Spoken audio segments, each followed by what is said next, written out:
Dr. Eggman, you're awake. We had to drag you back home. It was spring break all over again. I'm not Eggman. I'm Sonic. He's pretending to be Sonic again. Well, I'm not going to be Amy this time.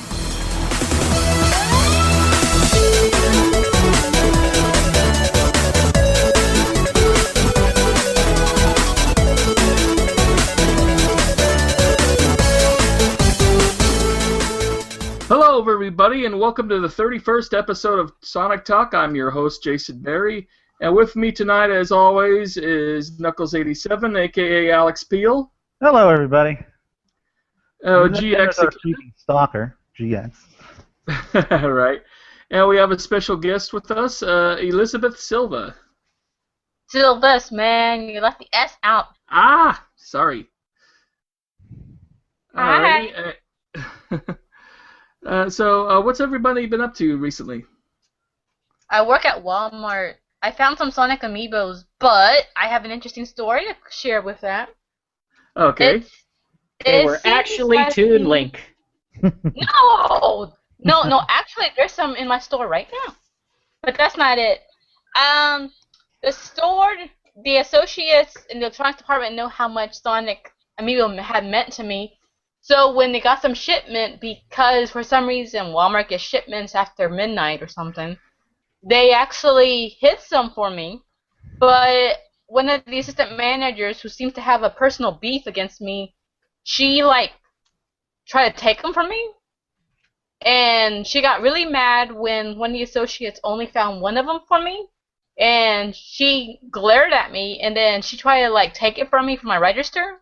And then when I went back to electronics to get the other one, she quickly hid it and was guarding it. It's my gosh, Sonic! I mean, are these Sonic Amiibos really that? It seems to bring out the craziness in people. Again, I think we can limit the phrasing there, and it's that are Amiibos really making people that crazy? Because basically, you can put any Amiibo into that story, and it would be applicable. Except for Luigi, because no one likes Luigi. Sonic one. I like Luigi. Luigi's one of my favorites. Yeah, but you're weird, and Luigi's so common. I mean, you can go to any old Toys R Us and buy 3 of them. I think it's a thing of scarcity breeds desire, and that scarcity breeds insanity. You know what? I did not want that Animal Crossing Amiibo until I realized I couldn't get one anymore. Now when they restock it for $13, I'm gonna pick it up. I bought Sheik because she was rare and on the shelf, and I don't even care that much for Sheik, but I'm like, oh my god, that one's rare, I have to get it then. Do I have to be the sane person to say, I got this Amiibo because I like this character and I wanted it? I love Sonic. That's what I've been doing. But 16 out of my 17 Amiibos are basically that. Well, you have 17 Amiibos? Jesus Christ, I have 6. And I have a whole bunch too. I am up to 21 or 22. I also work at a Walmart over here in Covina, and our selection of Amiibos is always horrible. We never have anything good. Jason. I've been to several Walmarts through the course. I have 3 that are in very, very convenient drive. No Walmart ever has any good selection of Amiibos. Okay. I saw the original set for up until, I would say, February. Then about February, they added maybe Toon Link, maybe Diddy Kong and Bowser, if you're really, really lucky. All Walmarts have terrible Amiibo selections, and they never restock. Okay, again. My Walmart has a terrible selection of everything. I mean, if a Nintendo game comes out on Friday, they'll put it out on Tuesday because they think that's the time to put it out. Why are you people saying Walmart? Places in general. I have been to GameStop, Toys R Us, Target, not for Amiibo, but for other things, but I always look at the Amiibo, and it's always the same, 6 or 7 figures, no matter where I go. Here's the difference, Alex. You can find them even though they're the same. At any Walmart I've been in, you can't even get the normal ones, or there's really? 2 or 3 left. Huh. Weird. Yeah, at any rate, let's talk about things that people want to hear about. No, I want to keep Rather talking than about things complain that will about drive those amiibos. birds away, like amiibos. Well, Not that it's getting we've to the revealed point how where- far deep down the rabbit hole we all are. Yeah, I mean, it's gotten to the point where I've stopped, trying to hunt those things down. I'm paying $25 a piece at Walmart. Okay, why are we still talking about amiibos? Shush. Because Shush. you people can't get the hint. Alrighty, well, Elizabeth, Silva, You can- Lizzie, You can call me- There you go. I'm sorry. You had a story that you wanted to share with us, I believe. Yes. I've been trying to reach out for y'all for a very long time. But Unfortunately, it was on my Hotmail account, which I don't really follow too much. I only follow my Verizon. I didn't realize that my Segabits account was linked to Hotmail. We can just. Jason, I don't think this is the story that she wants you to to tell. Is this is how I contacted Jason via Hotmail? So, Lizzie, tell us your story. well, when I was younger, I actually became very sick, but was not aware. You know, you're a little kid, you get sick, and you just think, oh, it's nothing. Things come and go. Well, basically, I wasn't aware that I had a brain tumor that was about the size of a golf ball or something. They told me, but anyhow, I became really sick for a while, and I didn't know what the situation was until I got to the point to where I could no longer go to school, and my teachers were like, "Oh, she's fine, she's faking it," and my parents were like, "No, because my daughter can't walk now. I don't think my daughter's faking it." There are some very cynical teachers out there. Yes, there are, especially back in the 90s. Teachers were just dumb. But eventually, my parents took me to 3 doctors, and they all said the same thing: was, "Oh, she's fine. She just has migraine headaches." And my dad was like, "Oh, okay." And so he was like, "Well, I'm not gonna send my daughter back to school yet." Hey, by the way, I seem to be echoing. Yeah, I am hearing a little weird sound. Thought it may have been some sort of background television or something. That kind of tells me someone is not wearing their headphones. I am wearing my headphones. As Now their headphones I'm wearing mine. loud. I'm wearing mine. There we do go. not It went away. judgmentally stare at me, GX. Huh. Okay. Well, anyhow, my dad eventually found a doctor who was like a family doctor, and he, looked at me and was like, she's very sick. And he tried to make me do standard things, like walking from one side of the room to the other side of the room, and that didn't work at all because I couldn't even hold myself up by that point. But eventually he made my parents take me to a hospital to get an MRI, and eventually I got the news that they found this brain tumor, but they told me, you've got 2 weeks to live. Oy vey. Yes, because of the location of the tumor, they told me it would basically spread, and because it was like right above the brainstem, sometimes you can't operate on it.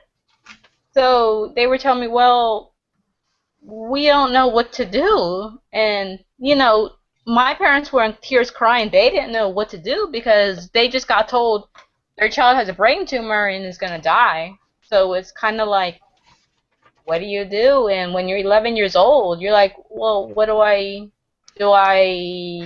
you're kind of lost for words. Like, okay. So the doctors told me, well, we can operate, but we can't guarantee you're going to live. So you're like, okay, so what do I need to do? And, they eventually sent me to Texas Children's Hospital, and I spent a few days before my surgery getting all these x-rays because they explained to me that we don't know if the tumor's located in any other part of your body. We need to make sure we get the tumor where it is. So, they did, had the surgery, survived, everything was okay at first. But then I eventually had to go back to the hospital because apparently I caught meningitis. And then I was stuck in the hospital again. And then they finally released me. And, It was good. You survived the brain tumor. You beat the tumor or the cancer, whatever you want to call it, because they actually got it all out, and they told me that they couldn't find any more traces of it. So that made me feel better. But unfortunately, the next step is you have to learn everything all over again. I could walk. Now I have to learn to walk over again. I have to learn to eat with my hand. I have to learn to talk again. And all these different things that I learned years ago, I had to learn all over again. And that was really embarrassing because it's kind of embarrassing to be 11 years old and your mom had to take you to the bathroom and clean you or give you a bath or hold your hand when you take a shower. It was just really, really difficult. And eventually the school said I have to go back to school. And my dad was like, no, no, no, no, no, no. My daughter's not going to go back to school. She's in this condition. And, hey, is someone's dog barking? I'm sorry, Yeah, that's my dog. I live near the window of my area in my backyard. Oh, wow, okay. I Okay. I was apologize. like, There's nothing I can really do about that, unfortunately. All right. okay, okay. But anyways, they made me go back to school. And the doctors were like, no, I mean, she can't go to school right now. Homeschool her. And the teacher's like, no, no, no. She needs to be able to come to school because if she's going to be homeschooled, then, they were basically just being, BS about it. So they made me go to school. I was not ready to go to school. I knew I wasn't ready, but I had to enter junior high school. And that was very difficult for me because I could barely walk, I could barely talk, and whenever I would talk, I would stutter. And people would purposely ask me questions to hear me stutter, and then they would laugh at me. Or because I trembled when I walked sometimes, they would trip you. And, basically it was really, really bad bullying. And the school never did anything about it. My parents would get involved and be like, you told me my daughter was going to be in special ed classes, which basically was just classes with about five kids in it or something. But they wouldn't put me in there. They go, oh, we're getting to it. Meanwhile, I'm getting bullied. I'm getting tripped during, lunchtime. When I was in PE class, I couldn't do those things. I couldn't run. I couldn't, play basketball or dodgeball or all those things. And the school and the PE teachers wouldn't take a hint that, okay, you have a child here who is disabled, just had a brain tumor surgery. She's got to learn everything over again, and you've got other students who are beating her up and tripping her and just laughing at my misfortune. I always had very difficulty during PE class because if I had to run, they would purposefully trip me, or the kids would stand back and point and laugh when I would run because I would run so slow. It just made them laugh because I couldn't walk and I just looked so embarrassed, so horrible. And I would go home almost every day crying, and they would always make me feel like a loser, a failure, because even though I survived this major surgery, and it's kind of a miracle what the doctor said, because not many kids who have a brain tumor like that survive.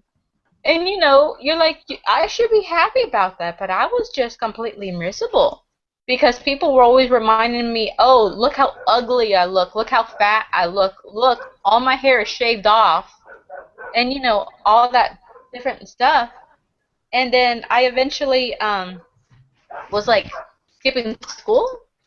And my parents never said a word. They never said, no, you gotta go to school. They were like, you can stay home if you want to. So my parents, would let me stay home. One time my parents went to Sam's Club, and I asked, can I go with you guys? I don't want to go to school. And anyways, I begged my parents, please, I don't want to go to school today. Can I go with y'all to Sam's? My parents were like, yeah, come with us.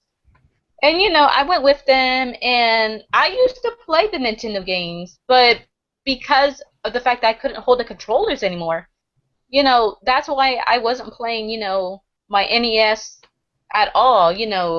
it's nothing that I hated Nintendo or I didn't like the Mario games. It's just my hands were so weak, and the nerves and everything. Whenever I would try to hold something, my hands would start shaking and I drop it. So the Nintendo controller was so tiny I couldn't hold it. So I would just be like, okay, and between all that time when you're like sick and you had the surgery, you don't realize, okay, there's something else out there besides the Nintendo. And my parents said, well, stay in the electronics, don't go anywhere else. So I was like, okay. And this was back in the day when retail stores actually did this. They would put the TV on display with the console, with a game for you to play. They don't do that anymore. Back in the day. But they had one that apparently was the Super Nintendo. And I remember seeing that at the hospital. But, it was like turned off, so I guess it's one of these meant to be things. But they had another TV set, and they had a black console and a little cute little blue hedgehog, running around the screen. And, it just like instantly like grabbed my attention. I go, oh my gosh, this is so cool looking. But, I kind of like stared at like, oh, I'm gonna be sick. This is a little fast. Because, I would get dizzy. And, I looked at the controller and, I played with it for a little bit. I couldn't hold it correctly, but I was able to grip it for a little bit. Even though one of my hands would start shaking and it would move away from the controller, I would try to force myself to hold it. And then I tried to hit the buttons, and like my thumbs were really weak. I couldn't even hit the buttons. It would like basically do like soft, like you would have to press harder. I couldn't do it. So I would try to play the game. I was miserable at it at first. But, even though I was throwing Sonic into spikes or something like that, I was just enjoying the game. And, all this time I didn't notice that my parents were watching. My dad was watching most of it. And he was like, do you like that? I go, yeah. And he was like, well, what is it? I go, I don't know what this is. I don't know. Because I only knew what the Nintendo was. I didn't know what this other thing was. So my dad looked at it and he was like, oh, okay. He's like, Sega Genesis. So he was like, and apparently this thing is called Sonic. So he was like, okay, do you want it? I go, can I have it? And he was like, yes. And apparently my dad told me that the doctor spoke to him before and told him about one thing to do about dealing with these bullies in recovery was to find me something that would keep me occupied. Basically, video games were a good idea. So my dad bought me the Sega Genesis and then, brought it home, set it up.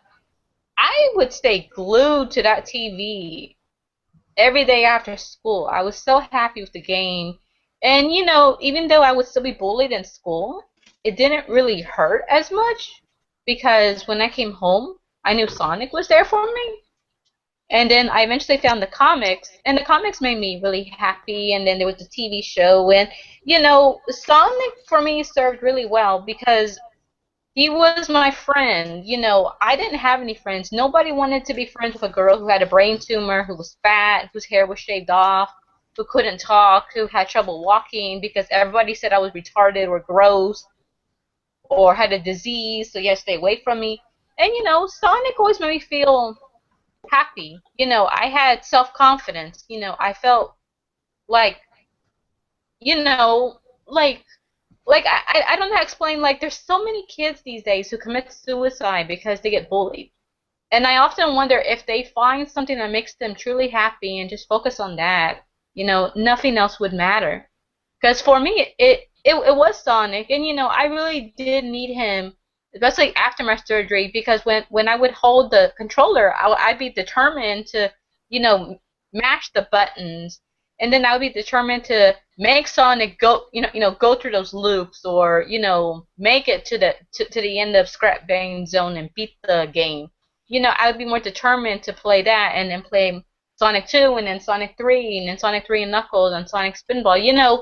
All those games really did help me recover faster, because it gave me the confidence and the determination to hold the controller and actually move Sonic and actually complete the levels. That's where I started to recover a lot faster with my, with my hand-eye coordination problems. I would recover faster, and then I'd want to get up and try to walk and run, which, Sonic can play a part in that too, considering, he's the fastest thing alive, so you kind of want to imitate your hero now. And I really, recovered a lot quicker with Sonic. I feel that, it was always meant to have Sonic in my life, because when you have a brain tumor removed and you go through all that, it really does change your life. I try to tell people about my brain tumor story and how Sonic falls into it. And you don't want to sound like a crazy, obsessed fan at all. You just want to be honest and say, well, look, I went through this, and you have to understand, when you're 11 years old and you're told you got 2 weeks to live and you beat it, and you have to deal with bullies in school, you're being told that, oh, you're gross and retarded, and all you have is a fictional blue blue hedgehog. What do you want, someone like me to say? It's like, so be happy. If you love Sonic, be happy. If you love Mario, be happy. I'm just happy I have Sonic in my life. And, I have taken my breaks from Sonic, because when Sonic 3D Blast came out, I was not happy with that game. I can't imagine why. Well, it's just that those dang birds got on my nerves. I was like, what the heck is this? And I had to sit there and, I would try to play over and over again, but I finally realized, this is where my disability kind of cut and kind of like messed things up, because since the games were going 3D, I couldn't play the games because it would make me extremely dizzy, and I would I would actually throw up and get sick. And so I had to take a break from playing the 3D games, but I always played the classic ones because it was 2D format. But 3D format, I always got sick, and I was like, man, this is the stupidest thing Sega did, because you grow up on 2D, and the 2D games are the ones who help you recover and deal with the bullies and the brain tumor and everything. And, that really upsetted me, because I missed playing the games, and I would play my Sega Genesis games, but then eventually my Sega Genesis died, so you're kind of like, okay. And, when the Sonic games became on, the PlayStation and then the Xbox, I did try the controllers out. I couldn't hold that. It was just too hard for me, so I just pulled back and was like, okay, I need to take a little break from Sonic for a while. And, I kind of felt miserable for a good few years, because I would play my old games, and, the TV shows were gone, and the comics started to really piss me off after a while. Because I really was getting really mad with Archie Comics. I was like, I do not like the way they made Sonic. Oh, yeah. They were going some crazy directions in that era. Yeah, so I took my break from Sonic. So I was like, okay, well, I'm going to move on from Sonic and, try to live your life. But I tell you, I felt so miserable without Sonic. And I don't want to say that, I needed him, but, you feel alone, because you go back to being, a loner, because I never had friends. I rarely have friends. I'm very, kind of closed, because, you get bullied so much, and you're like, no, I don't like having a lot of people around me too much, so I get scared. And sometimes I make friends, but I kind of keep them at a distance. That's always been just me. That's my precaution because of everything I've been through. I didn't return to Sonic until I found the Mario and Sonic at the Winter Olympics in the London Olympic Games. That's when because I got the Wii, and I got those games because I was like, hey, Sonic and Mario are finally together? When did this happen? So, I played those games, and I realized that my me could play with Sonic. And, it was, so happy, because I finally got to achieve one dream I wanted, was to finally have Sonic at my side. And in a way, this was. And I was just really, really happy playing it. But sometimes I played the London Olympic Games, and then I started crying, and I was talking to my friend on the phone, and I was telling him about the game, but then I started crying. He goes, "Well, what's wrong?" I go, it wasn't until I played the Olympic Games that I realized how much I missed him. Like, I really missed him. I was like, I really miss Sonic. I really miss my old games. I miss the days when I played it on my Sega Genesis. Those were happy times. So he was like, well, how about I buy you one of those Wii Point things and you download, the Genesis games on your Wii. And so I did. And, I did start to rekindle the moments, and then I started to go back and say, well, let me look at what I missed. The games that I missed. But, I have them, and I've looked at them, but it's like, wow, this still isn't easy for me. But I can hold the Wii controller. I can hold that special Wii U controller, that, that one that kind of looks like a gamepad or whatever. I can do that. I did play Sonic Lost World. And I do love Super Smash Bros., of course. And, there are Sonic games I like. I do have the both Sonic Boom games, whether people don't like it or not. I do have the Wii U and the 3DS version. I've been going back and collecting the games on the DS to play on my 3DS. And, I'm really happy. I rekindled my love with Sonic. And I finally got the encourage also to... when I went to New York Comic Con, I finally went to Archie Comics, and I was going to share my brain tumor story with them in person. And, I had a plan in my head, but I got very discouraged because they were doing Q&A, and they were answering all these other questions from, the younger fans. And then then Paul, the editor was like telling me, Okay, folks, we only have time for one more question. I shot my hand up in the air, and he looked straight at me, and our eyes met, and he was like, yes, you, and I started to talk. I just started to blurt in tears. Just complete tears. Just telling him how much I love Sonic. I told him about my brain tumor. I told him how Sonic kept me sane because I was, bullied badly for surviving a brain tumor. The school didn't want to understand. The teachers were too stupid to say, hey, look, this girl survived a brain tumor, students, don't pick on a student, I told them everything. That, even though I had my parents, my parents worked, so, I was home alone a lot, I was always alone, and all I had was Sonic, all I had was the comics, all I had was a TV show, all I had was, the games. And I just blurted all this out to Archie Comics, and I told them how much Sonic meant to me and how much the comics meant to me. And I think I made them cry because a lot of them kind of looked at me and they kind of like put their head down like, ooh. And, later Paul invited me to the Archie Comics booth, and we chatted for a while, and he brought me some water. And, he told me, thank you so much for coming by and sharing your story. Because, it was kind of like, it's one of those moments where, like, wow, I made Archie Comics people cry. So, not for the wrong reasons, but, like, you shared something that meant so much to you, and they played a part in it, and I think it meant a lot to them. And eventually, Paul let me know that they did print my brain tumor story in one of the Sonic comics. Because they really wanted it to be out there. So, we really want the fandom to know, hey, we played a part in helping this person who survived a cancer-related, a brain tumor or something, and they were really happy. And, I'm glad they printed it because I think people should know that, Sonic can really help you, a lot. For me, he was like my best friend. He was my guardian angel.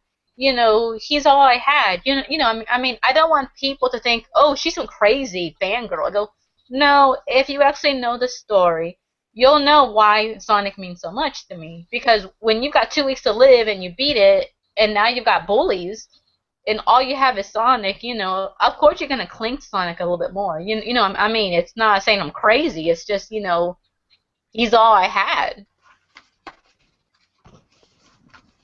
And, That's right. I love to share my story. And I especially like to share it with, like, Children's Miracle Network, and I've been trying to share my story with, like, some of the brain tumor charities out there and the video game ones, so that way, I'm a survivor, and I always hear bad stories that a lot of people don't survive these brain tumors, especially when it's 2 weeks for it to spread. A lot of doctors say, sorry, but this tumor we can't operate, and the kid eventually has to deal with it. They become paralyzed and then they die, and that's horrible. I'd rather be able to share my brain tumor story and say, hey, I survived. I had 2 weeks to live. I survived it. And I only had one brain tumor. It's not like I had to go back to the hospital and have another surgery. It was only a one-time surgery. They got all the tumor out. Yes, I suffered with a lot of bullies and having to learn everything over again. But, God sent me this wonderful blue angel, and, he's been a big impact on my life. He helped me recover. And, that's something else you want to share is, Sonic's awesome. I know Sonic has so much hate out there, but, I really want people to know, hey, maybe you hate Sonic, but you know what? I love Sonic, and Sonic means a lot to me because he's all I had. And I'm not a loser. I'm not a dork. It's like, come on. I mean, it was the 90s. Sonic was everywhere. So, I mean, he meant a lot to me, and that's the message I want to share with people is, Sonic means a lot to me personally because he's all I had. And I really hope it inspires and helps people out there who are dealing with, like, cancer or, other things like that, or if they've had someone who is dealing with that, be like, find something that makes you happy. Ignore the bullies out there who are calling you names. Find something that makes you happy. Even if you have a bad day at work, go home and be like, hey, here's Sonic, here's Mario, here's, whatever makes you happy. I mean, at the end, who cares? That's what I want people to know is Sonic meant a lot, and he still means a lot. I love him very much. Thank you very much. That's a wonderful, inspiring story. Cancer is such a bastard. I think that, I'm sure that most of us here can really kind of emphasize with kind of falling back on fiction for. I know I'm introverted, so I've certainly. I'm being introverted right now, obviously. It can be. I'm not really much of a talker.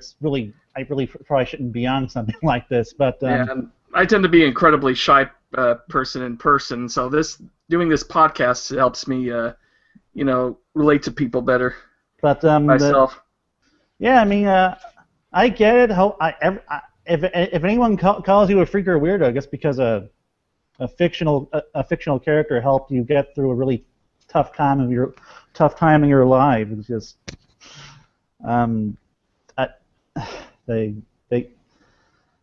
I guess they. Damn it. I think it's just. I guess I'm getting. It's just very notable. I should say, was a teacher myself for the previous year. My school district. And I'm just very thankful that in today's atmosphere, we actually do have greater outlets for not only escapism, but escapism that with communities attached to them. That I can be a snarky SOB as much as I want on the internet about who says what, who's doing what's about what. But it comes down to, hey, if you like something, there is a good chance that you can find people who also like that who don't really care who you are physically in the real world. I'm really glad that we have things like Child's Play that promote that sense of escapism for children who have that kind of thing. And it's just kind of meaningful to me right now because my own father is going through a form of cancer.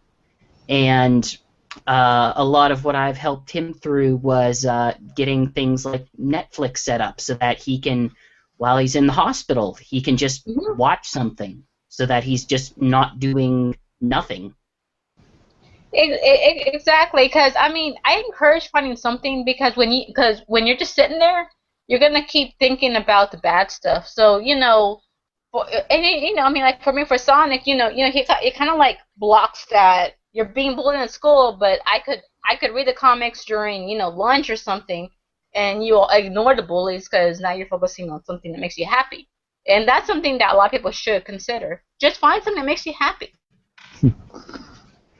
And I mean, ultimately, I think to some extent, almost any of us and a lot of people in the Sonic fan community, in video games in general, in any dedicated fan community, will have a similar story of using that type of stuff for escapism.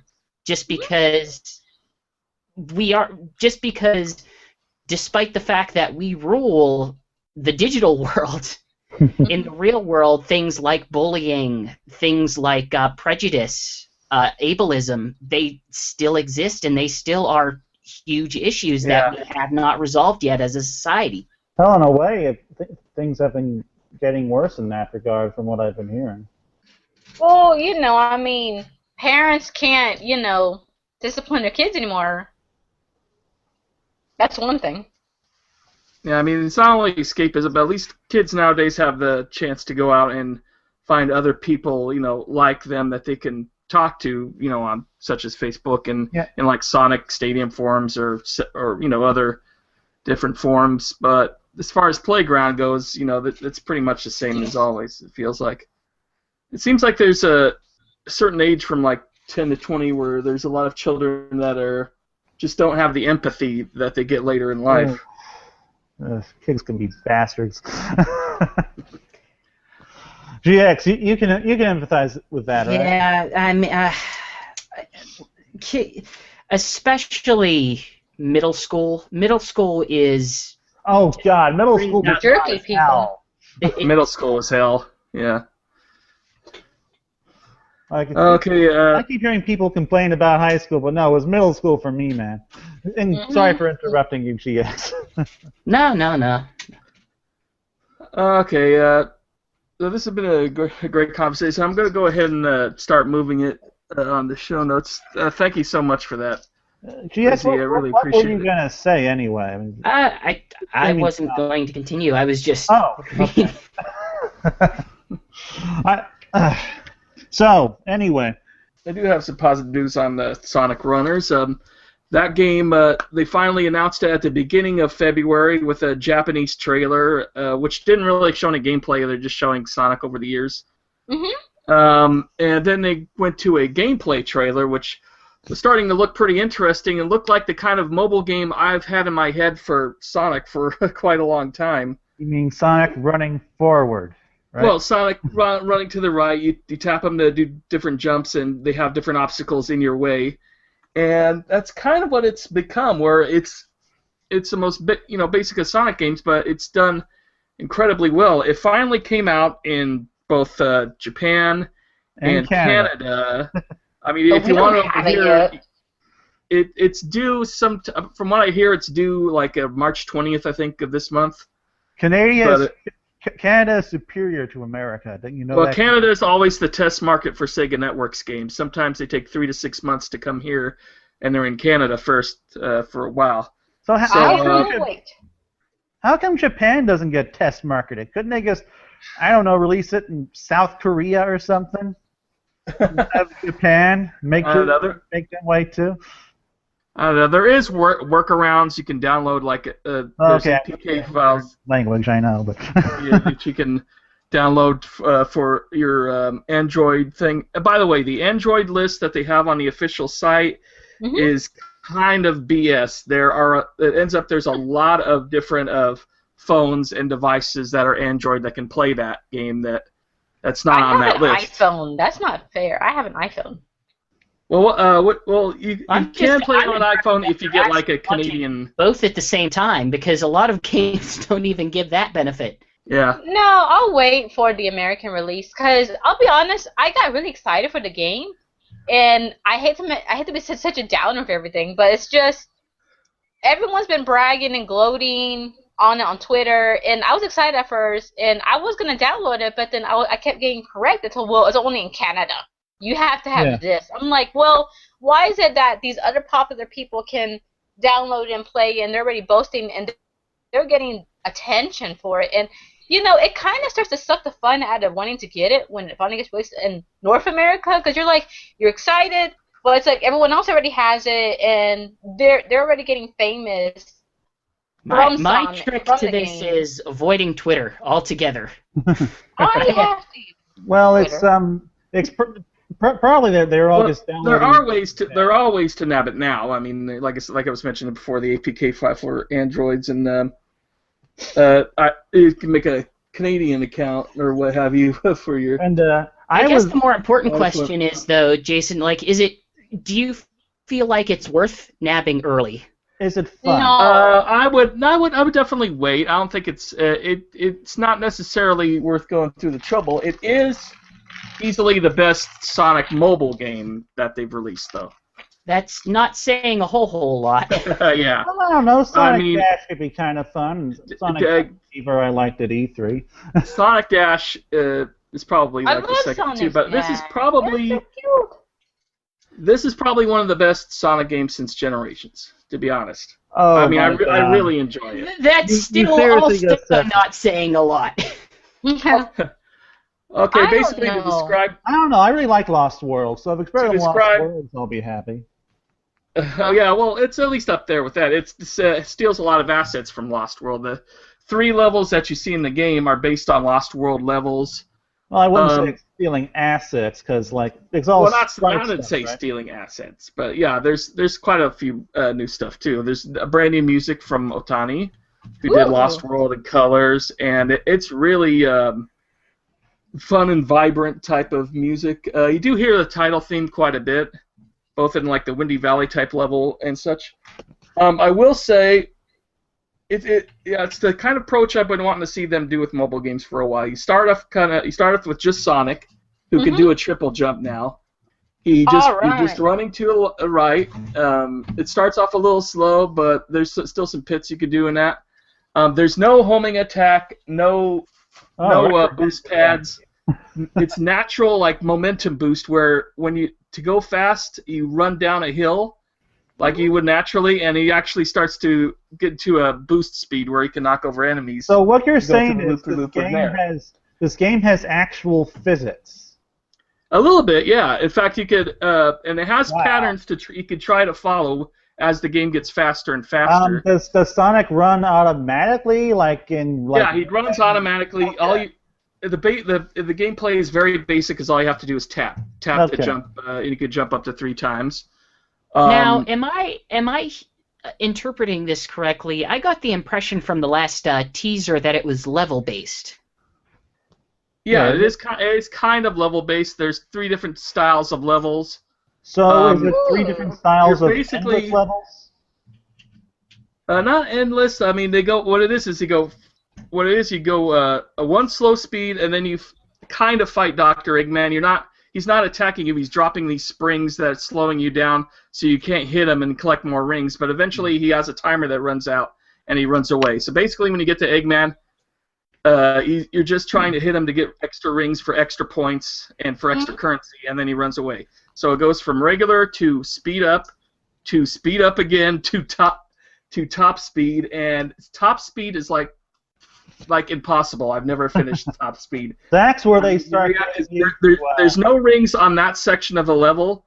You have to go super fast, and the only way you can get through is to watch the patterns of the point gems that you get. And if they fall down, and then you just want to fall off the ledge. And then if you see a curve, you have to jump to go. Try to follow that curve and try to follow those gems. Otherwise, you're gonna get hit a lot and end up tripping and falling and dying. So this is where they start encouraging you to spend money on sheep. Because red rings is the main currency. You either spend 50 red rings to get a companion, and companions help you out on scores and extra stuff you can do, and they come in real handy. You can also spend red rings on regular gold rings that you can use for bonuses in the game. In fact, you need 4,000 gold rings to have an extra companion in your Do you level. have to So get this stuff, or can you just keep Sonic? oh, you can keep Sonic if you want, and it also 5 red rings for 1 continue, but you only get 1 continue per level for points. I think the Now, really do you important- get a free one, like in Dash? You get right now. There's a promotion. You're getting 25 red rings a day. You can keep playing the level. You keep playing the level over to progress a story. There's 50 episodes altogether. There's and each one has a really simple, very basic and silly story. If you've ever liked the animals Sonic has rescued, they take center stage. You have stories about Eggman kidnapping Rocky the Walrus's girlfriend, and you have to save. That's a have to deep save cut. them. Yeah, you have Picky is gone missing or misses his mom, and you have to help him find his mom. So it's all about the Flicky. It's all about Flicky, Picky, Rocky, Ricky, and what have you. And they have little stories around them, as well as the Wisps. The Wisps are also bonuses you can buy with gold rings, or sometimes you win them. And they are extremely helpful because, like Laser, it goes across for about a quarter of the level, and you can just tap the screen to collect all the gems and rings while he's going. Same thing with Drill. You can hop, and you So it's collect kind of like double. Sonic Jump. You collect 10 times the rewards with him. Asteroid is the best. He moves kind of slowly, but he can go throughout the environment and collect everything that's in the environment, including these gold enemies, which are worth, I guess, like 5 points more, or 5 times as much. What I mean I to find say. it odd that the Wisps have managed to find a place outside of their source game. They're like the first things I've been able to do that in a Sonic game since. And they I bet actually the explained them Shadow. this time. They decided that a lot of them wanted to stay on Sonic's planet because they like Sonic. Really? So So, there's so a- an yeah. entire race Who is going to doesn't? stay for one blue guy, huh? Yeah, plus, basically Eggman pulled their planet out of orbit, so it's probably doomed anyway. So- Are we really grasping for the canonical justification No, as I'm just why joking Sonic around. has magical power? Everything must be justified. Everything I'm must just have more joking around. backstory. But anyway, it's in the story area usually has 4 maps, and you have to have so many points to get to the section of the map. Usually, the first 5 or 10 episodes, you'll get through all 4 sections with your first playthrough on the levels. So, And then you'll go straight to Eggman, who you go into Showdown mode, and Showdown Eggman's actually a boss this time. He throws spikes at you that either go across or bounce, and he can also shoot missiles at you that you have to jump and avoid. So And it's weird. It's like it feels almost like classic Sonic, but in a very different way, in a very basic way, but it works so well. So is the level design random, or is? Well, no. At first, you're just going through a Windy Valley type level for a long period of time, and it's basically, I think it's basically the same level over and over because you see the similar patterns, and you also have a score at the end that you're competing with your friends on. You have a high score, and it doesn't matter whether you're doing a Windy Valley or the snow level, or not snow level, pardon me, sky level or lava level. The sky levels are made with Tails in mind, because Tails can do a triple jump and then kind of float down. He's actually the weakest, in my opinion, because when he floats down, he's kind of vulnerable. Yeah, you should be. And Knuckles has these lava levels Knuckles where is he lava can race. jump. He can jump. Then he boosts forward with an attack, and then he can do another jump, and that's it. Sonic's the easiest to control, but I think Knuckles is my favorite, second favorite. And Naturally. basically, once you collect all 3 of them, you can have one of them as your backup in case you die. Then you have the other character that can continue on. And then if you lose all your lives, you can do one more continue for 5 red rings, and then so it's kind of like having 4 lives per section. But it's one you have to pay for. How fair do you feel like the economy is right now? I am 22 episodes in and haven't had to buy anything yet. Nice. And it has Facebook's connections. You can challenge your friends. They can give you gifts. Right now, the one thing people are having a problem with is that there's if you can invite 10 people to get them to play the game, you can unlock Amy, who also instantly collects all the small animals. That's another thing I forgot. Every time you hit a badnik, the little animal that pops up goes all the way to the right and then bounces towards the left towards you, and you have to collect him to collect them to get extra points as well. You have me on edge saying that they want you to invite more people. Yeah, GX wouldn't do that. For, when I was well, trying to invite 10 people for Simpsons Amy, game. or I don't I have guess friends. later you get an Amy. But despite there being, like, I think there's 50 episodes currently, Max, but we've seen the assets that have been exposed, like I think on Sonic Retro and Segabits, where pretty much every character you can think of is going to be in this game. Now, don't Bang the leaf oversell that, because I can think of a lot of characters. Bean, Well, I Bean mean- is Bean in it? Please tell me Bean's No, and Mighty But, I the mean, Armadillo. all the current popular Sonic characters are going to be Oh, in it. come Oh, so none on! of them are in it. Mighty. Okay, is Team current and popular. Team Shadow, including Shadow Rouge, Omega 123, Amy, Metal Sonic, the Chaotix, Ballistic Metal Cat, Silver, SPO. Wait. Cur- There is stuff from Sonic and the Secret Rings in this game? Yeah, stuff from there's I don't know. I guess later episodes have stuff from Sonic and the Secret Rings and Sonic and the Black Knight.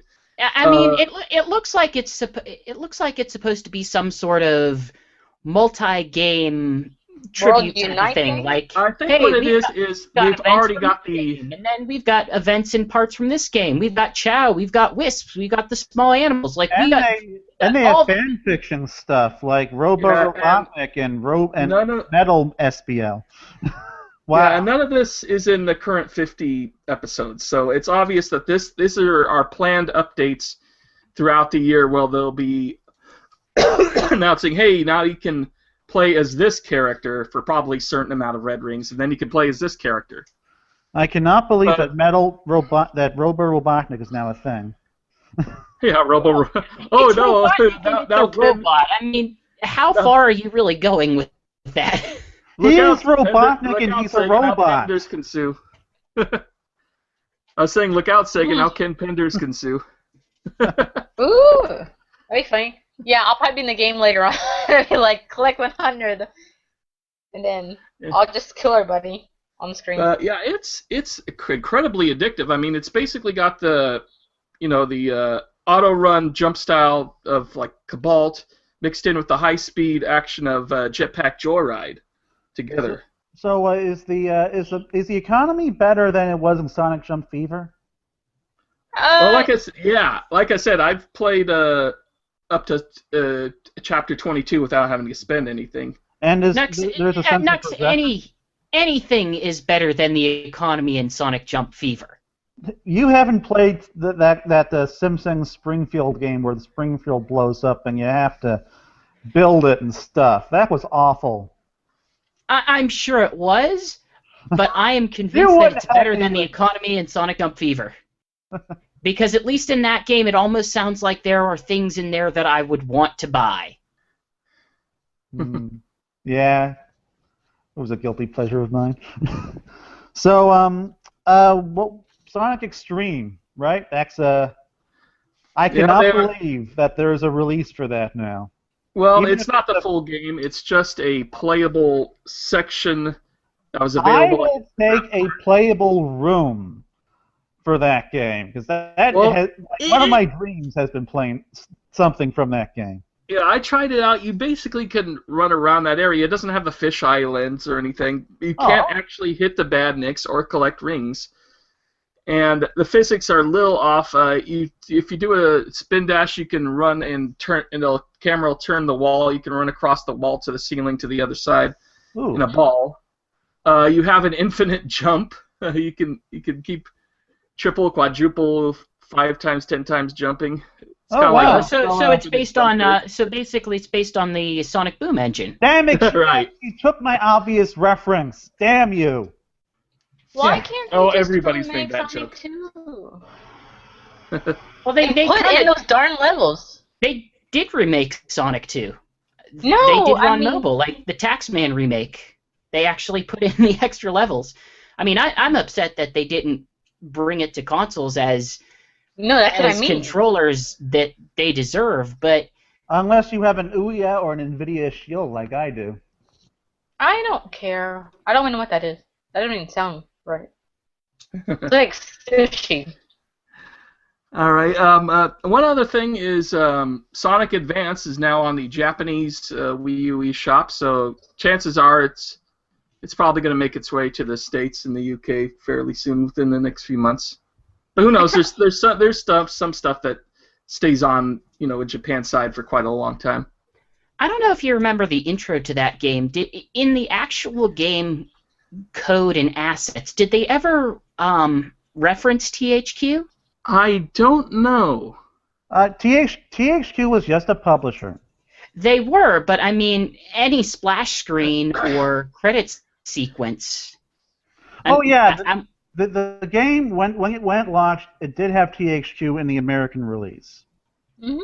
I'm wondering what they would, if that could be any manner of holdup.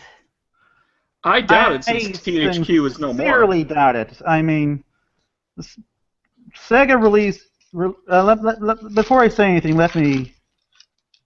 Let's see. Where is Sonic? I believe Sonic. Could you stop that, please? Yeah, stop coughing. Where is Sonic again? God damn it. Well, whatever. Yeah. Nokia. I don't know. Anyway, Good Wonderful point. end to that story. I'm trying to find it on Wikipedia, but I cannot find Sonic again anywhere. It seems to just be part of the Sonic Advance page. Well, I don't think that was a THQ thing. Wait a minute, I have the box right here. Let me go look at it. That was my first cell phone was N-Gage. To say what I was going to say a minute ago, Sega released Sonic Advance on the N-Gage with no issue.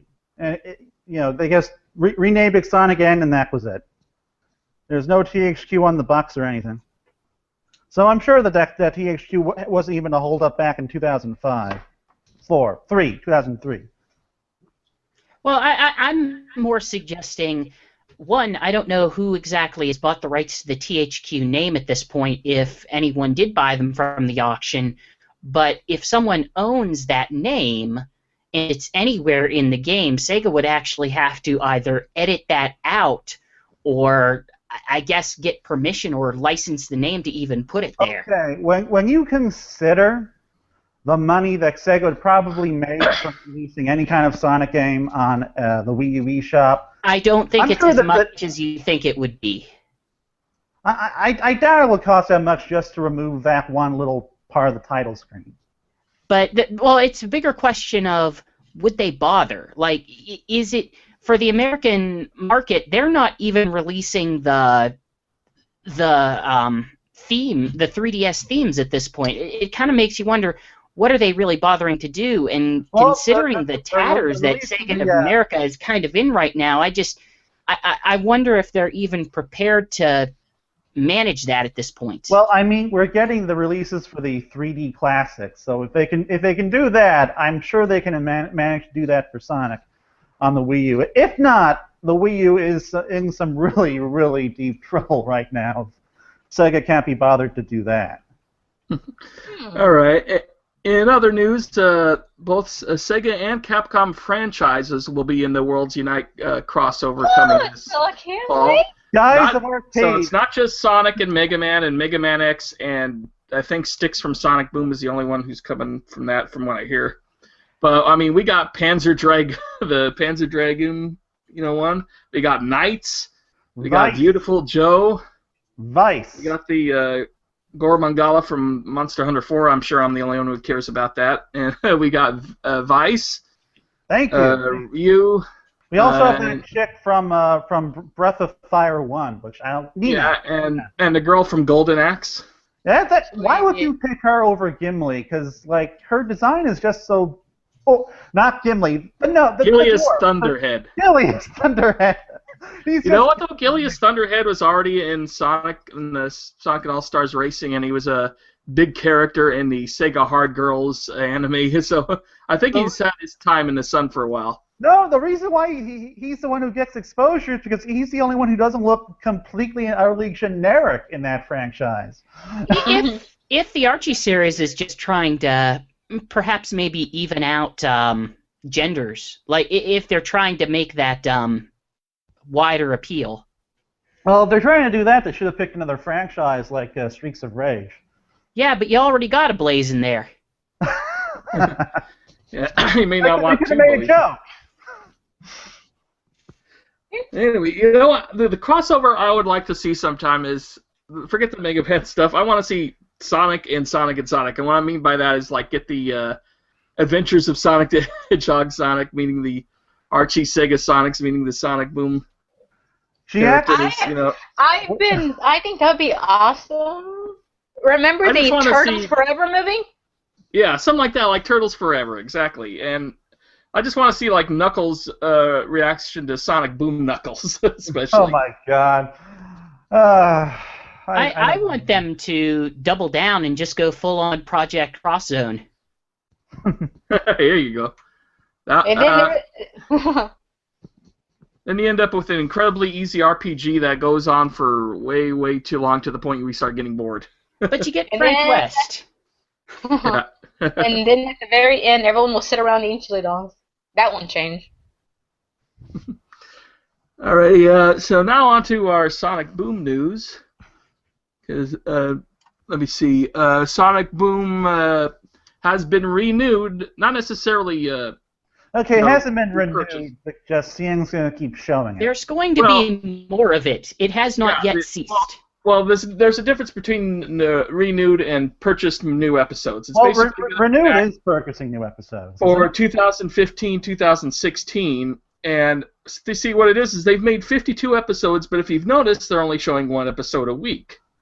And it's almost near May, so chances are you're going to get 26 episodes this season, and 26 episodes the next season. That's how they're going to count it as season 1 and 2, because the Cartoon Network, while they renewed it, they have not purchased more episodes currently.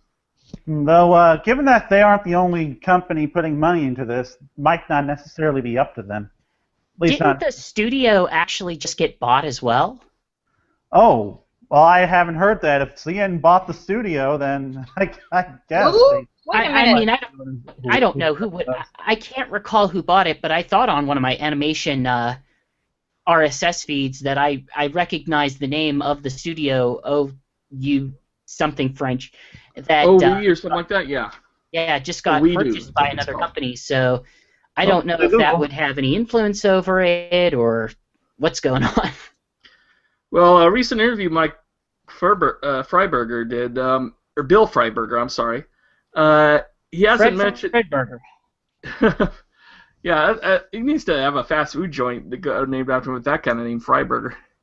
Anyway, he said that, like I said, they haven't purchased the new episodes, but that doesn't mean that they're going to stop making them in the future. As long as they eventually do announce a purchase of more episodes, they could start again right away. Well, I mean, especially Alex, given some specific numbers. Yeah, the ratings have been, despite being on at 7 a.m. in the freaking morning, the ratings have been fantastic for this show. Yeah, it beat Ninjago, beat Teen Titans Go. Apparently, at the very least, it beat those two shows in adult ratings, which actually Cartoon Network does not care about at all. But those are the ratings I looked at, and it scored like 1,175,000, which that's way better than it was doing back in November. Like it's still doing really strong. Its ratings were typically so poor we didn't even really see them in the top 100, but now we are. I wish they would advertise it more though, cause I'll be honest, and I think Sega and Cartoon Network were pretty stupid for doing this. Okay, for example, I'm a cashier at Walmart. I actually I know who's playing Sonic Dash in the store, and I know it's little kids playing Sonic Dash because you can hear that music and you can hear that chime. And I really wish that Cartoon Network realized, wow, people love Sonic Boom because I've seen people go in there who actually see me have a lanyard of Sonic the Hedgehog. They go, oh, where can I get that? And go, oh, I'm sorry, I bought that online. And people do want Sonic, especially the kids. And it's very disappointing that the Sonic Boom toys aren't sold at Walmart. Instead, Toys R Us has them, and it's kind of like, well, Toys R Us is already expensive. Why don't you just sell them at Walmart? There's a lot more Walmarts, and besides, I think the toys would do better had they sold them at Walmart.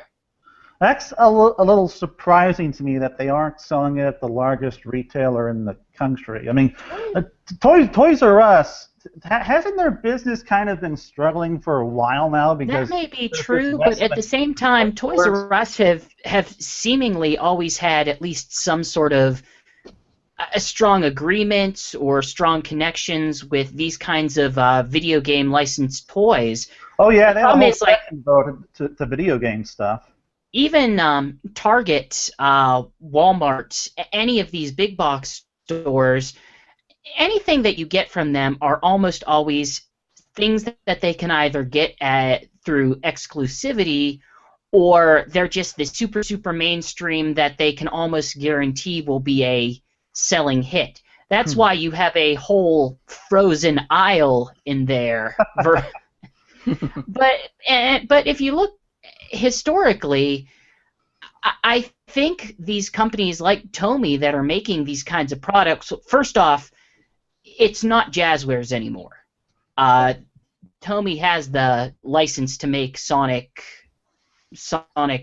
Boom merchandise, but I don't see a lot of Tomy products in these kinds of stores. And they should. I am guessing that they have just stronger agreements with places like Toys R Us or smaller retailers or online retailers. But I mean, that's so stupid because okay, I'm not promoting Walmart because I'm a cashier. I'm just specifically saying, okay, I'm smarter and I see what I see in the stores because I see customers. Sonic Boom would do so much better if the toys would be sold at Walmart because mommy's going to go grocery shopping and eventually she's going to go buy the electronics section. So if Sonic Boom Season 1's there, it's going to get bought. If you have the Sonic Boom toys or Sonic Boom posters, they're going to get bought because it's convenient to have everything together. You have to drive out of your way to go to Toys R Us, and you have to go through all these aisles of toys and deal with the kid going, Mommy, I want, Mommy, I want, Mommy, I want, Mommy, I want. So, homie, you suck. You should have put it at Walmart because it would make more sense. It's a convenience of knowing you can get everything there. So, of course, you can get Sonic Boom right there and get some eggs. So, do that. A lot of it has to do with just how they kind of manage their own brands. I mean, I'm not going to say they suck, although their toy quality and paint jobs do suck a lot. Okay, yes. But more or less, it just comes down to, if you're going to do that, you really have to work with the retailer because you create the graphics that they use. You have to approve that the way that they are sold. You have to kind of convince them to sell it, and I don't know if necessarily Walmart or Target or these places see it selling the kinds of numbers that they would like it to sell. I'm not saying it won't sell. If you read Console Wars, it took a long time before Walmart would agree to put Sega Genesis in their stores, to the point where, Tom Kalinske was buying up retail space right next to their most popular Walmart in Arkansas and showing off Sega Genesis to the people outside. Let's see. Okay, example. I'm a cashier. One thing that I'm allowed to wear, and Walmart can't take it away from me because I will yell at my managers. I wear a Sonic lanyard. I change it every other day. I have like over 10 lanyards. I also have Legend of Zelda, stuff like that. But I usually wear the Sonic ones. That gets kids' attention, and I see kids pointing and be like, they want that. What Walmart needs to consider is ask people like me, would you buy this? Yes. because I'm a big fan of Sonic, and I can be honest and tell you, kids like it. You gotta give it a chance. You can't just flood the dang back toy section with Legos and Barbie, who has a whole entire aisle to herself, and My Little Pony. But the problem is they can, and that's what they do because they know thus far it has worked. And Sonic. Part of the problem is a lot of these big retailers don't want to take any kind of remote risk with any kind of new brands, so it's kind of hard to get into Walmart to begin with. Well, I mean, you can make fun and be like, "Oh, come on, Walmart! Sonic's blue, you're blue." Well, Together. It's just business more than anything, and I just don't. As much as that is doing well. I mean, you don't even see the Mario toys in there. What do you see? Oh, you no, see them, no, I you do, see Pokemon. I do, but they go quick. I remember, I can confirm these things. I have seen Mario backpacks and all that stuff, and it goes quick.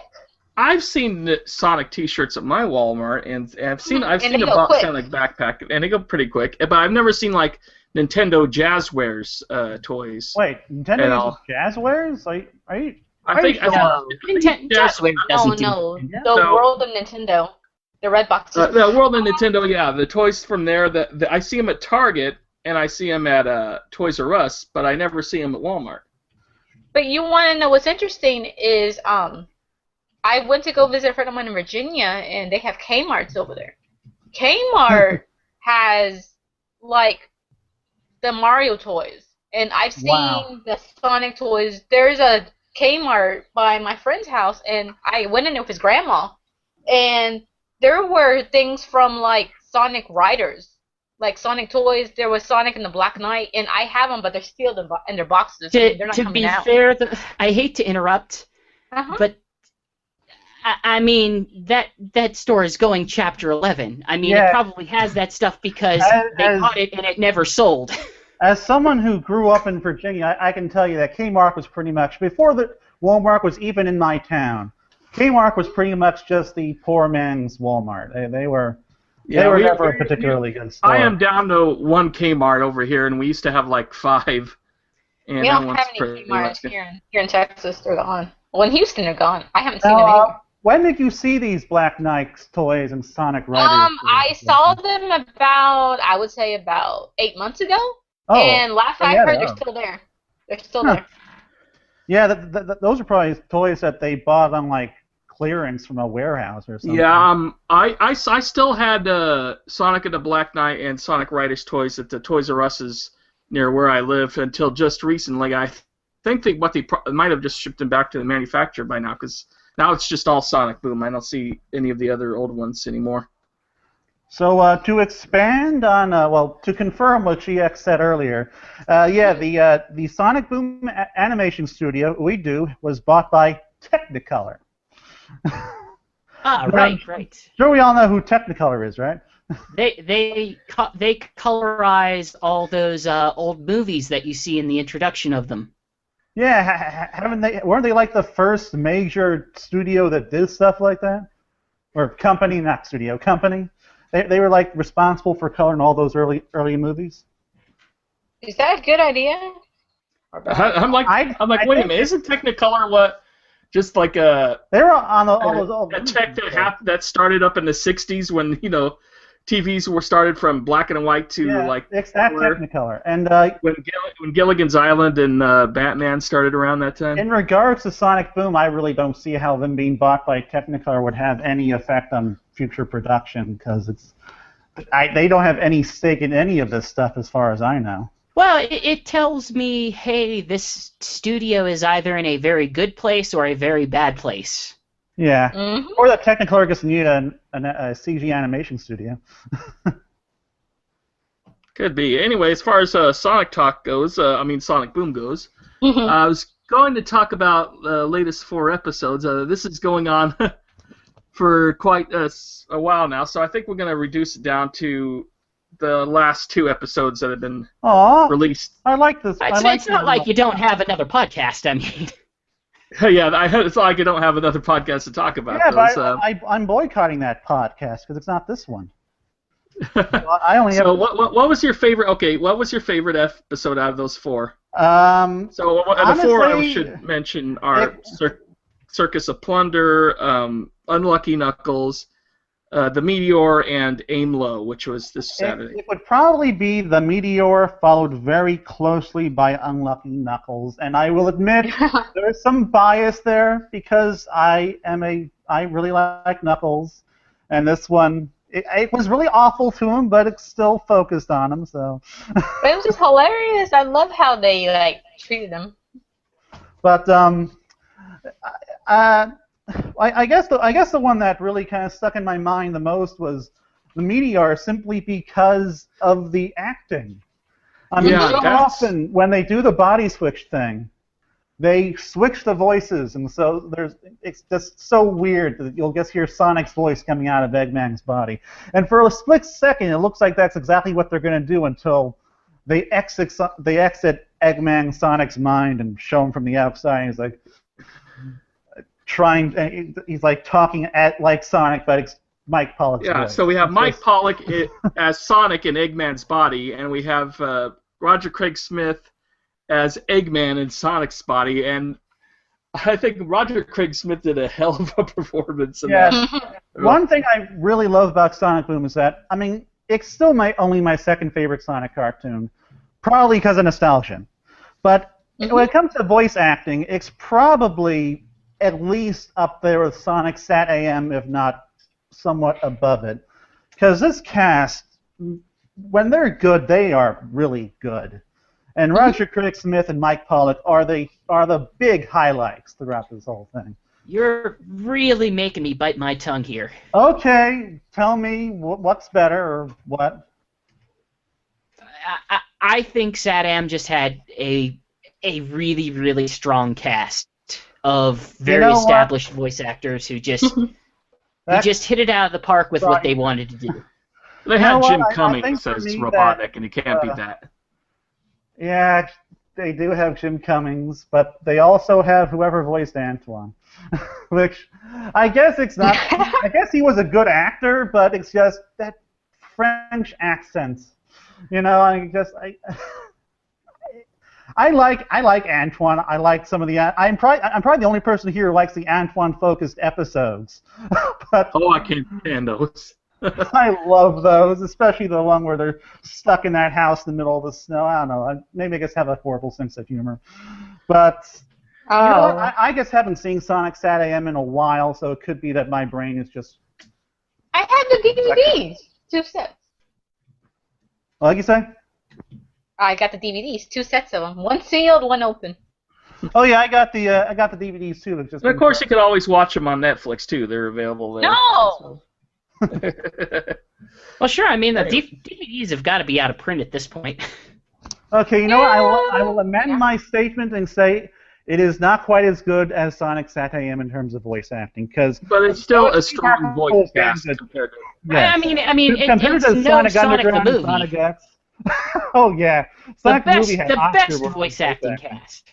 I mean, that owl guy was amazing, and wow, metal I'm Sonic. talking more like Robotnik and Sarah. Sarah, the most iconic Sonic character. Sonic, I'm scared of white thing. But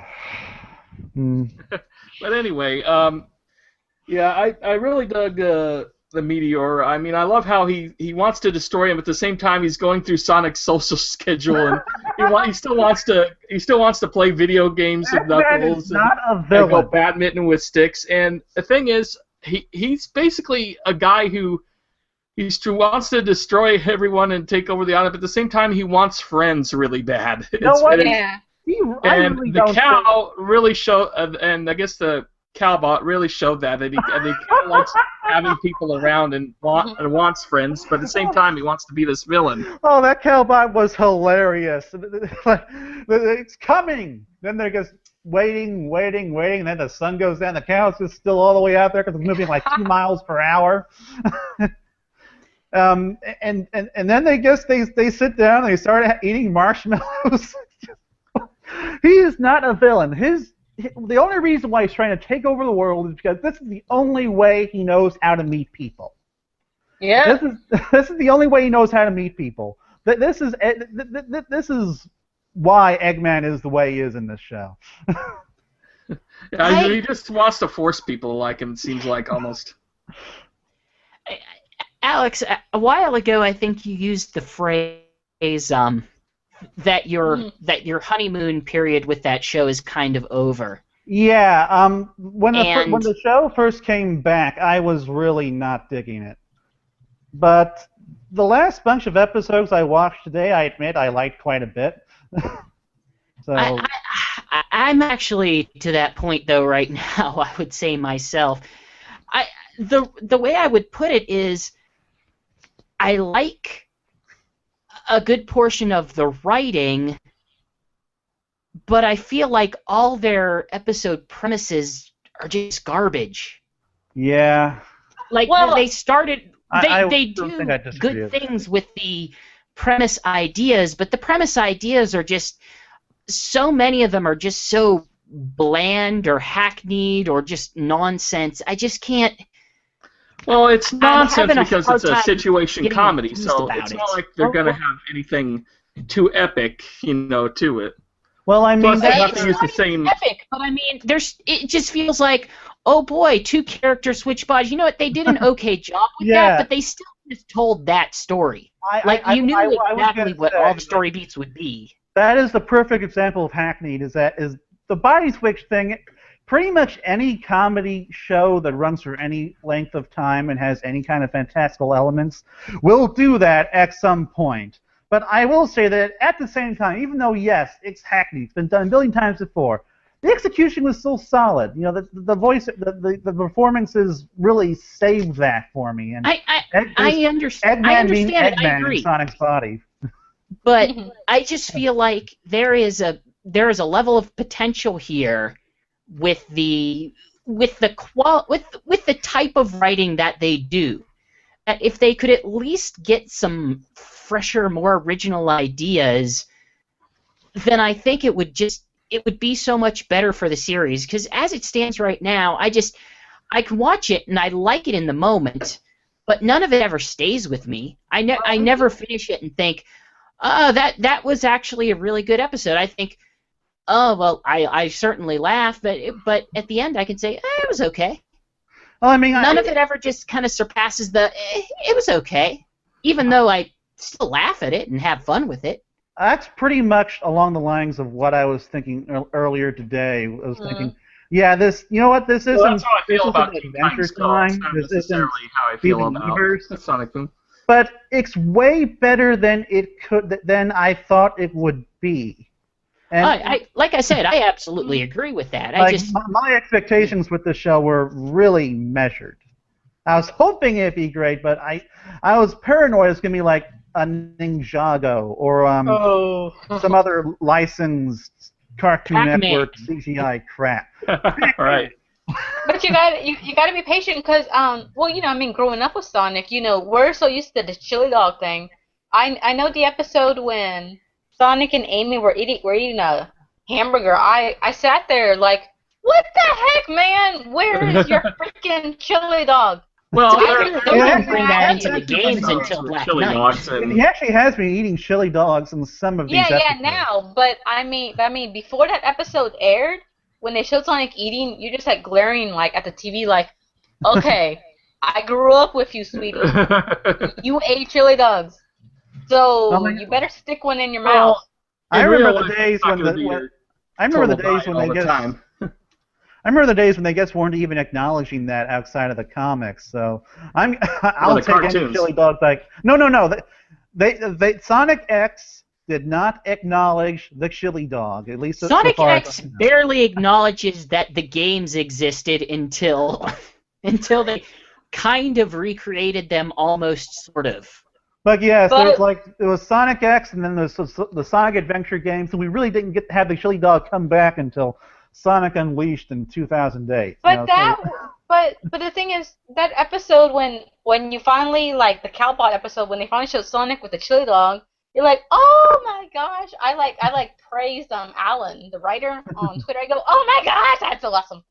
Yeah. He's like, I'm so happy that you're happy. I'm like, yes, yes. I even messaged Roger like, oh my gosh, Sonic and Chili Dog. So he's probably thinking, I'm happy for you. I thought that Aim Low had, while it had some really good humorous moments, especially from Knuckles himself, it felt like an episode that could have been almost cut in half and still had the same story to it. Like, basically, Soar the Eagle, who's ended up being this germaphobe. I don't like how he gets left and they never went back to him, because I kind of like his whole part was could be written out easily, and you'd have the exact same story going forward, where it's Eggman who's just fed up with life and fed up with failing to stop Sonic, and Sonic being without Eggman around is not only bored out of his mind, but he's starting to get paranoid, thinking Eggman's going to show up at any time. I do like that at the end it's like Sonic needs Eggman around he needs almost as much as Sonic needs a friend to play with. That's pretty much Sonic's dilemma. No one wanted to play with him. He needed Eggman. On that note, I think it's kind of worth mentioning. I'm almost starting to feel like this show is a victim of its own structure, because it makes pretty good, okay, 11-minute cartoons. Like, I think this show would hit it out of the park if it was 3 7-minute cartoons. Oh. Huh. I think that the premises that they have, I think they just don't hold over the whole 11 minutes. But I think if they could at least tighten it up, cut some of the more awkward moments, just accelerate the whole story, that it would be a much better product. Yeah, but the problem is there's times where they're trying to pump in so much humor in that they cut the ending like real short, like especially this ending. Oh yes, I meant to complain about that. Some of these episodes just end, and it's like there's just no satisfying conclusion to it. And Aim Low is just we just barely get a conclusion, and then it just fades to black. That just tells me that they didn't have a good ending to begin with. I don't think that making the show longer or keeping I'm not advocating that. I'm just bitching about some of the endings. I'm not saying that would have been from Aim Low. Yeah, that is one episode that just kind of spun its wheels for a bit. I barely even remembered what it was about when we started talking about these episodes. But although I did love some of the jokes that Knuckles had. I will say that Knuckles, yeah, he has some strong jokes, but he also had one of the weakest of the episodes I watched today. Remember when they're this isn't among the 4 episodes that we're talking about, but I'm sure we've all seen it. Where he throws Sonic against that tree and coconuts fall. I know. You see, I thought that was funny. That was funny, but what relationship building moment between those two. But what wasn't funny for me was when he got just too stupid, even for him. When it's like, take that, Knuckles, take that, Sonic and Knuckles, Knuckles and Sonic. I love that joke. No one, not even you, or that stupid Knuckles. Even in this show, you're not. Yes, he is, though. You're not. I refuse to believe It's not that Knuckles is stupid. It's just that he's kind of dumb, but he's always excited about it. He has the.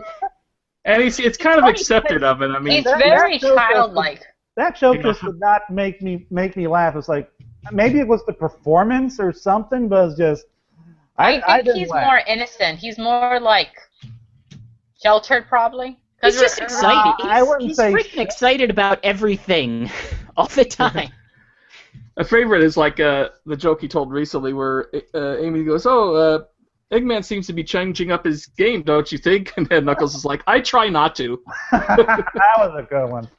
But damn it. Well, there was By one the way, more. did anyone notice that Styx had 0 lines in Aim Low, even though she was in it and they were in her burrow? Has anyone noticed that Styx has had almost no role in this series whatsoever? Well, there was that. It was a big deal for a while. You know why, though? I mean, this is just a theory, but remember the old commercials for what was it? Progressive. Remember the spy with the pink hair with all those commercials for the auto insurance, progressive insurance. insurance lady, yeah. Yeah. The e-insurance lady. E-insurance. There was so much porn of her online. They got rid of that character, and because insurance said they didn't want to be with that. And I remember seeing nothing but Sticks hentai. I always saw Sticks and Sonic, or Sonic raping Sticks. So I think that might be the reason why they kind of put her to the back. I don't know where you surf on that. I haven't seen that. The problem is though that's existed for as long as Sonic's been like. That's something the Sonic Shorts joke of. The problem is you can't not make a character just because of that, because the internet's just going to do that. That's just how they operate. That's true, but the thing is, on my Twitter, I actually saw that some people were following me, were posting a whole bunch of Sticks, apparently Sticks was naked, and she was like, yeah, a new adventure, and Sonic and Sonic's about to put her on his thing. And he's like, next time that we time warp, blah blah blah, let's gag her next time or something. And I'm like, okay, people, I don't know where y'all got these pictures, but that's where I saw it, and I had to get rid of those people off of my Twitter and say, hey, that goes pretty on here. I mean, so I'm just trying to say, if you're trying to create a franchise, you cannot back down just because someone on the internet finds it sexually attractive, because then we will have no entertainment at all. We'll have entertainment, but it'll be based on extreme abstract art. What the rumors I've been because hearing, someone will still find a way to make that far lewd. Regarding Sticks, for me, my most memorable moment of Sticks since her inception was in the Sonic Boom comic book when all the characters got caged up, and she brought her own cage, and then she saved the day because she brought her own key too. Well, no, she was never locked to begin with. Oh, or it wasn't. I couldn't. Or it wasn't locked. That joke actually made me laugh pretty hard. That I brought my own cage. That was a great one. Shows how weird she is. But I mean, from what I heard, rumors were that the earliest in production, it was just Sonic, Tails, Amy, and Knuckles, and Sticks was not originally even going to be part of the show, or if she was, she's going to be a very, very small part of it. Mm-hmm. From what I hear from rumors, and you got to remember that these scripts that they made these shows in are actually technically out of order a little bit from what Bill Freiberg was saying. They're probably at least a year old at this point too. Well, they're over a year old. Longer. So from what I'm hearing, there's some scripts that were out there where Sticks just wasn't there yet, and that could be what this episode was. Is that because they kind of threw in Sticks in the background because she wasn't around yet, and that's entirely possible. But I thought they were gonna introduce her because she's like a jungle girl, so I thought they were gonna find her and introduce her, and she was gonna try to live like a person. I can't say human because I'm like, these are animals, but I thought that's what they were gonna do, and they were gonna kind of like the one where she was where everybody exploded online saying, oh my gosh, she's dating Sonic, and I think I'm sorry. I just think the key word that I'm getting that kind of goes through the whole story of the development of Sonic Boom is they were going to, because there is just so much they were going to in that just never got realized. There's loads of especially that they didn't do in the games. Especially Rise of Lyric. I mean, Rise of Lyric has so much that I think was cut from it. It's crazy because originally Sticks, I guess, origin was supposed to be in that game. It would have made more sense because she just came out of nowhere. You're like, so who are you? Standing there, she gives you a mission, and that's it. Yeah, and she talks kind of like a cave woman. Like she goes, me like pretty princess crowns. You give me crowns, I'll give you rings or something. And she sounded like kind of like a savage. I would have done that. Be like, me give you. I know what I'll give you, but. And then we get back to the porn topic. So, by and large, I'm Maybe that's why Sonic Sonic smiles is. so much.